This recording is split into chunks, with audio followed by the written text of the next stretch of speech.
learn. So that we may not be doing that all the time, but in the course of a week or a month or certainly a year, we're connecting across those differences.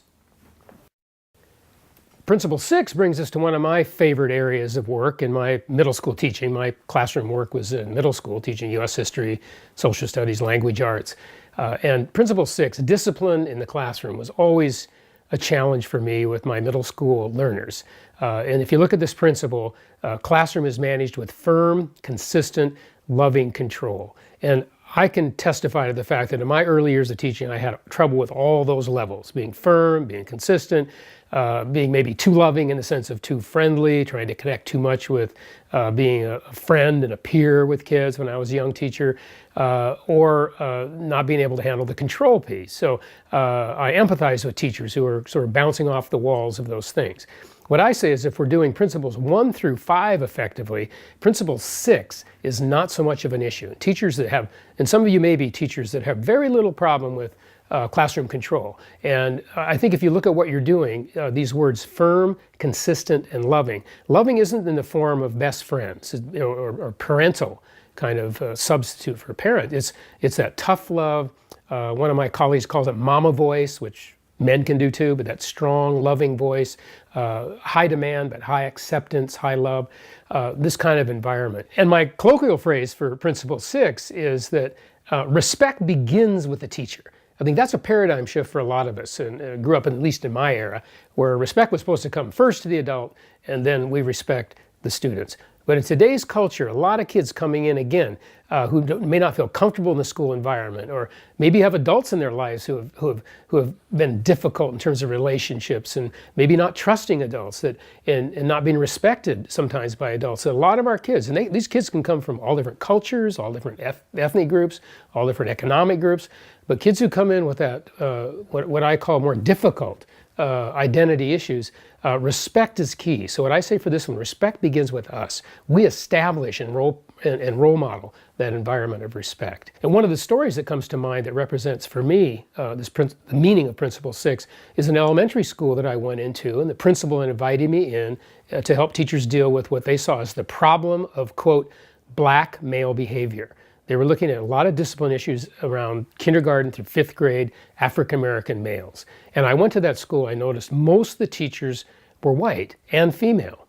So I suggested to them, if we're going to start with the discipline issues, maybe we ought to step back a bit and actually look at race, gender, and relationship. Since most of your struggle, as you say it, is with African-American males, and most of the teachers are white females, let's look at the interface of race, gender, also age, generation, expectations, and particularly at relationship, that firm, consistent, loving sort of relationship.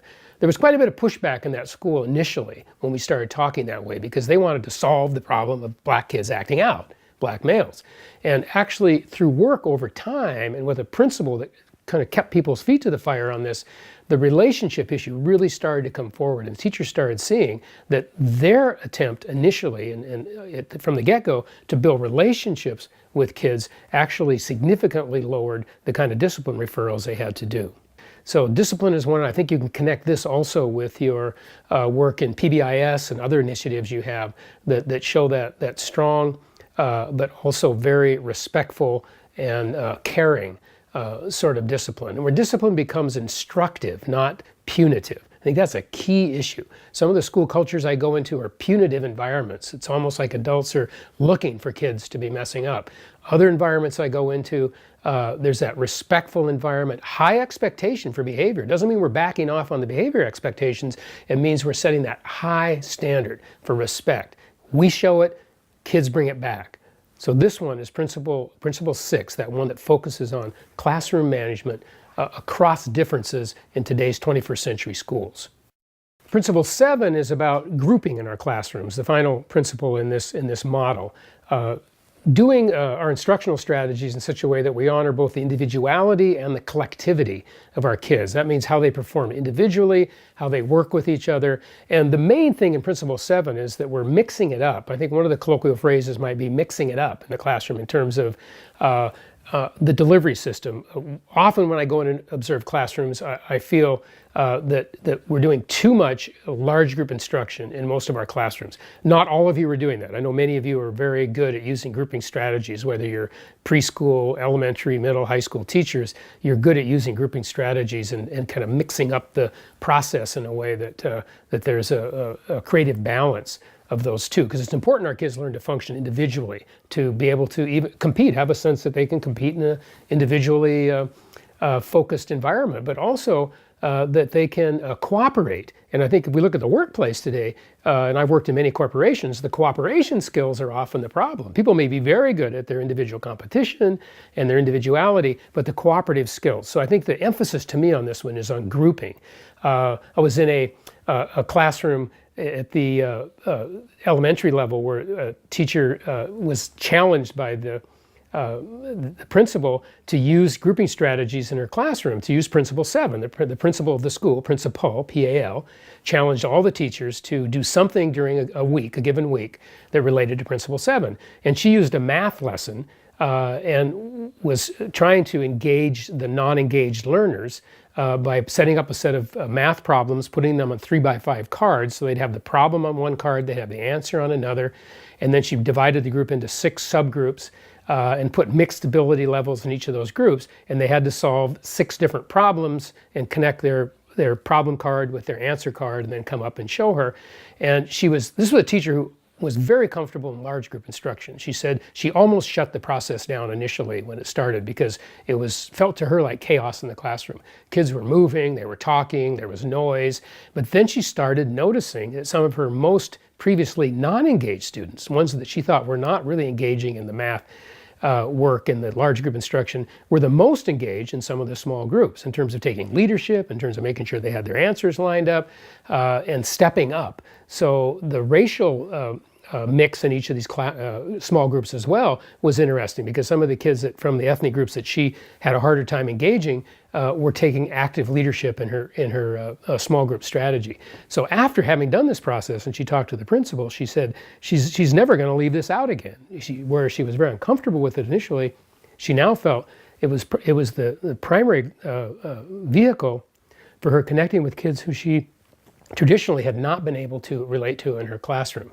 So the colloquial phrase for this one is student-centered learning. The kids are working, not just the teacher working. If we go in a classroom and it's all teacher work and not much student work, we know that that needs to be shifted up in a way that the focus is on student-centered learning, student-centered activity, particularly an issue at secondary level. I think as those of us at secondary level need to really think about how are we giving our kids to do most of the work in terms of creating the learning in the classroom rather than us delivering only in a large group setting.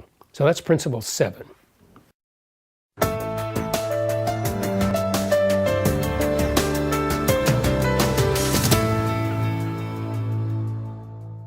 So let's look at the whole model of these 7 principles. I've given you examples, stories, some colloquial phrases that describe these.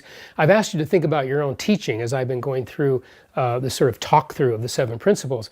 Now I'd like you to form groups of 4, and the challenge or the task here is for you to share in those groups of 4 2 things. One is I would like you to, each teacher, each person in the room, to share an example of one of the 7 principles where you feel you're doing some good work, some high quality work, some best practice work.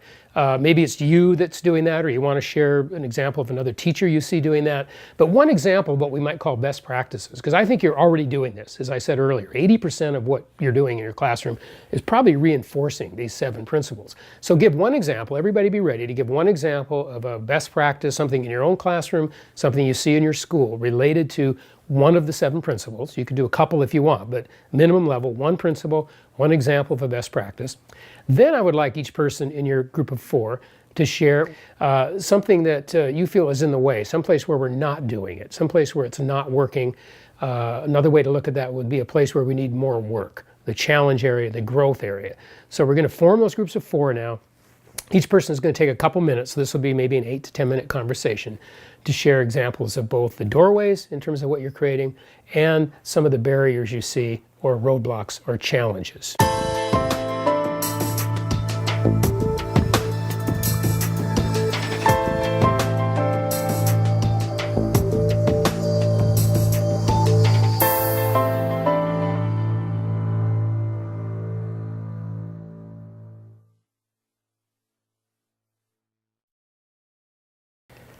And welcome back from your conversations. And I encourage you to keep the spirit of this conversation and also the content going following this session. For me, in some of the schools I work with and around the country, the 7 principles have been a guideline really for teachers to look at their own professional growth. Some of the schools I'm working in, principals and school systems actually ask teachers to pick one of these principles as their professional growth plan for over a year and report back on it and their progress with each principle. So you might be thinking personally, which one of the principles would you like to grow in? Which one would you like to improve your practice in? And which one would you be willing to share in terms of supporting the growth of other teachers? Because we all have areas of proficiency and we all have areas of growth. And remember, the bottom line is these are behaviors, teacher attitudes, teacher instructional strategies, relationship approach that is designed to connect with kids who traditionally we have not connected well with in schools. Now, the facilitators in your building, following this conversation, there are many things you could do with the 7 principles to follow up. And they will be guiding you and supporting you in that process in terms of maybe some self-assessment, some observations in your own classrooms, some deeper look at doorways, barriers, and missed opportunities, several avenues of work that can grow out of this. But at the bottom line, I'd like each of you individually to continue to pay attention to the principles in your own work and watch how you are both manifesting those principles in a good way for your students, and maybe how some of the principles could actually be strategies to improve your practice as well. So thank you for what you do, and I look forward to connecting with you again and continuing this work around culturally responsive teaching and cultural competence.